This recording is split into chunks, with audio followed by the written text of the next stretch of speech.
আকাশবাণী কলকাতা খবর পড়ছে প্রবীর ভট্টাচার্য। আজকের বিশেষ বিশেষ খবর হল একাদশ রাইসিনা ডায়ালগ 2026 আজ নতুন দিল্লিতে শুরু হচ্ছে।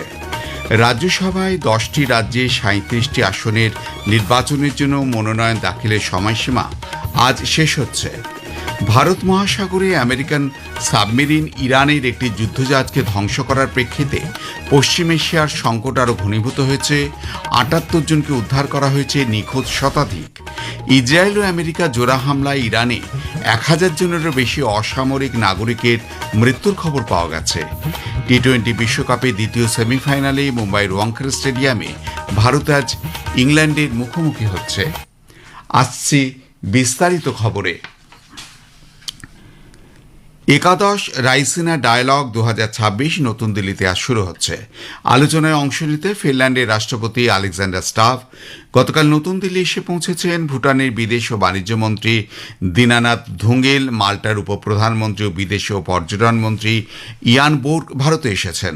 ফিনল্যান্ডের রাষ্ট্রপতি আজ রাইসিনা ডায়ালগের মূল আলোচনায় অংশ নেবেন। প্রধানমন্ত্রী নরেন্দ্র মোদী বলেছেন, রাষ্ট্রপতি স্টাবের ভারত সফরে দুদেশের সম্পর্ক আরও জোরদার এবং ভারত ও ফিনল্যান্ড বাণিজ্য ক্ষেত্র আরও মজবুত হয়ে উঠবে। বিদেশ দপ্তরের মুখপাত্র রণধীর জয়সওয়াল সামাজিক মাধ্যমের এক পোস্টে বলেছেন, ভারত ও ভুটানের মধ্যে অংশীদারিত্ব, পারস্পরিক বিশ্বাস ও সদিচ্ছার উপর নির্মিত এই সফরে দুদেশের সম্পর্ক আরও জোরদার হয়ে উঠবে। শ্রী জয়সওয়াল আরও বলেন যে ভারত ও মাল্টার মধ্যেও বন্ধুত্বপূর্ণ ও সৌহার্দ্যপূর্ণ সম্পর্ক রয়েছে। রাজ্যসভায় 10টি রাজ্যের মোট 37টি আসনের নির্বাচনের জন্য মনোনয়নপত্র দাখিলের সময়সীমা আজ শেষ হচ্ছে। আগামীকাল জমা পড়া মনোনয়নপত্রগুলো পরীক্ষা করে দেখা হবে। প্রার্থীরা 9 মার্চ পর্যন্ত মনোনয়ন প্রত্যাহার করতে পারবেন। ভোট গ্রহণ 16 মার্চ, সেই দিনই ফলাফল ঘোষণা করা হবে। মহারাষ্ট্রের 7টি, তামিলনাড়ুর 6টি, বিহার এবং পশ্চিমবঙ্গের 5টি, ওড়িশার 4টি, আসামের 3টি, তেলেঙ্গানা, ছত্তিশগড়, হরিয়ানার 2টি করে এবং হিমাচল প্রদেশের 1টি আসনে ভোট নেওয়া হচ্ছে। মার্কিন ডিফেন্স সেক্রেটারি পিট হেগসেট দাবি করেছেন যে মার্কিন ডুবোজাহাজ থেকে ছোড়া টর্পেডো ভারত মহাসাগরে ইরানের যুদ্ধজাহাজকে ডুবিয়ে দিয়েছে। পেন্টাগনে পিট হেগসেট বলেন, গতরাতে ইরানি যুদ্ধজাহাজের উপর হামলা দ্বিতীয় বিশ্বযুদ্ধের পর শত্রুর উপর এ ধরনের প্রথম হামলা। এর আগে শ্রীলঙ্কার আধিকারিকেরা বলেছিলেন যে যুদ্ধজাহাজের চালক দলের 32 জন সদস্যকে নিরাপদে উদ্ধার করা হয়েছে এবং বেশ কয়েকজনের মৃতদেহ উদ্ধার হয়েছে। আহতদের চিকিৎসার জন্য সমুদ্র সৈকতে আনা হয়। শ্রীলঙ্কা নৌসেনা এবং প্রতিরক্ষা মন্ত্রক জানিয়েছে যে প্রায় 101 জন নাবিক নিখোঁজ রয়েছেন, তবে উদ্ধার অভিযান চালু থাকায় সরকারি পরিসংখ্যান ভিন্ন হতে পারে। মোজ শ্রেণীর ফ্রিগেট IRIS ডেনা সম্প্রতি বিশাখাপত্তনমে আন্তর্জাতিক ফ্লিট রিভিউ 2026 অংশ নিয়েছিল। উদ্ধার হওয়া নাবিকদের নৌসেনার দক্ষিণ কমান্ড সদর দপ্তরে আনা হয়। পরে তাদের গলের কারাপিটিয়া হাসপাতালে ভর্তি করা হয়। সংশ্লিষ্ট আধিকারিকেরা বলেন যে হামলার পর দক্ষিণ কমান্ডের চারপাশে নিরাপত্তাও বাড়ানো হয়েছে। এদিকে ইসরায়েলের হামলায় পশ্চিম এশিয়ার সংঘাত তীব্রতর হয়েছে। ইরানে 1000 জনেরও বেশি অসামরিক নাগরিকের নিহত হবার খবর পাওয়া গেছে। ইসরায়েলের প্রতিরক্ষামন্ত্রী ইসরায়েল কাটেজ সতর্ক করে বলেছেন যে ইরানের পরবর্তী সর্বোচ্চ নেতা হিসাবে যাকেই নির্বাচিত করা হবে তাকেই নির্মূলের লক্ষ্যবস্তু হিসাবে বিবেচনা করা হবে। অন্যদিকে মার্কিন যুক্তরাষ্ট্রের এক কমান্ডার অ্যাডমিরাল ব্র্যান্ড কুপার বলেছেন যে ইরানের পাল্টা আক্রমণ করার ক্ষমতা দ্রুত হ্রাস পাচ্ছে।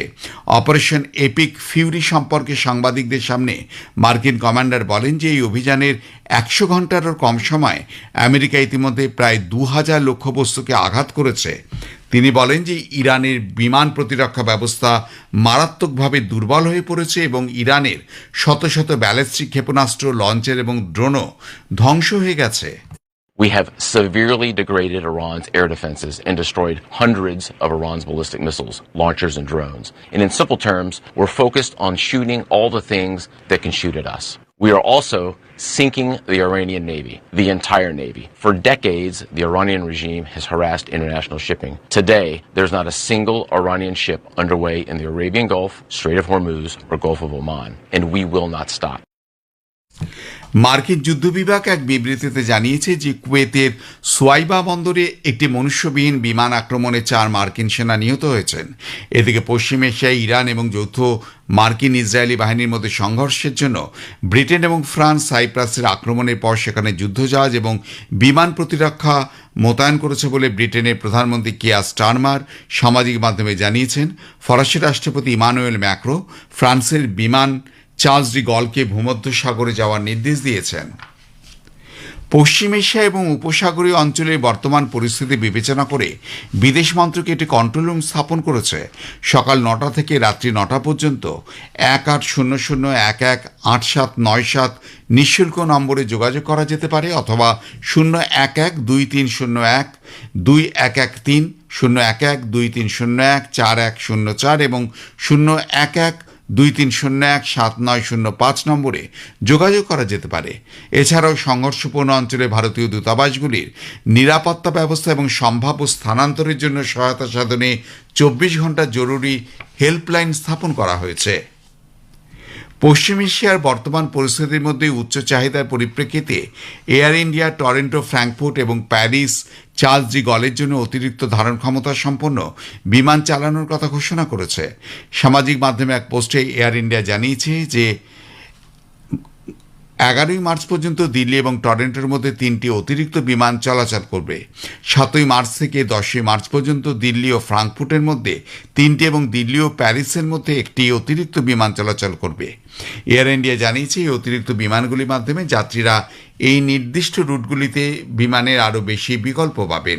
এর ফলে দিল্লি ছাড়াও ভারত এবং দক্ষিণ পূর্ব এশিয়ার গন্তব্যস্থলগুলির সঙ্গে যোগাযোগ স্থাপন আরও সহজ হয়ে উঠবে।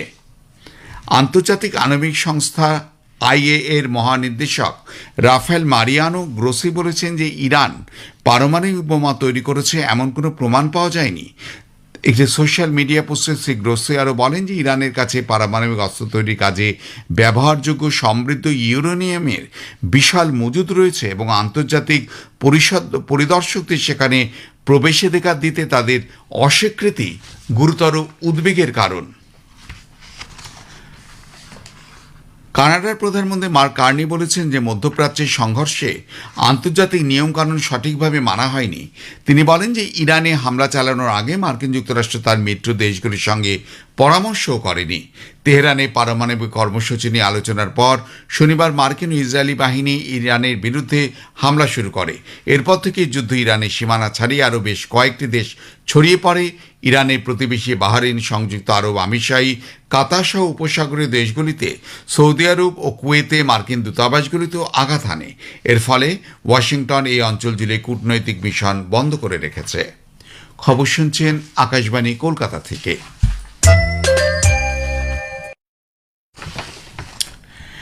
275 আসন বিশিষ্ট নেপালের সংসদে নতুন সরকার নির্বাচনের জন্য 8 ভোট গ্রহণ। সকাল 7টায় ভোট গ্রহণ শুরু করবে, চলবে বিকেল 5টা পর্যন্ত। 1,90,00,000-এরও বেশি ভোটার 6,541 জন প্রার্থীর রাজনৈতিক ভাগ্য নির্ধারণ করবে। জোড়া ব্যালটে ভোট দেবে নেপালবাসী। এর মধ্যে 165 জন প্রার্থী সরাসরি নির্বাচিত হবেন, 110 জন নির্বাচিত হবেন প্রতিনিধিত্বের অনুপাত অনুযায়ী। গত বছর সেপ্টেম্বরে জেনজি আন্দোলন থেকে শুরু করে গণবিক্ষোভের জেরে 77 জনের মৃত্যুর পর নেপালে কেপি শর্মা ওলির নেতৃত্বাধীন সরকারের পতন হয়েছিল। ভারত আজ টি-20 বিশ্বকাপের দ্বিতীয় সেমিফাইনালে ইংল্যান্ডের বিরুদ্ধে খেলবে। মুম্বাইয়ের ওয়াংখেড়ে স্টেডিয়ামে খেলা শুরু হবে সন্ধে 7টায়। ইডেনে গত সন্ধ্যায় টি-20 বিশ্বকাপের প্রথম সেমিফাইনালে নিউজিল্যান্ড দক্ষিণ আফ্রিকাকে 9 উইকেটে হারিয়ে দিয়েছে।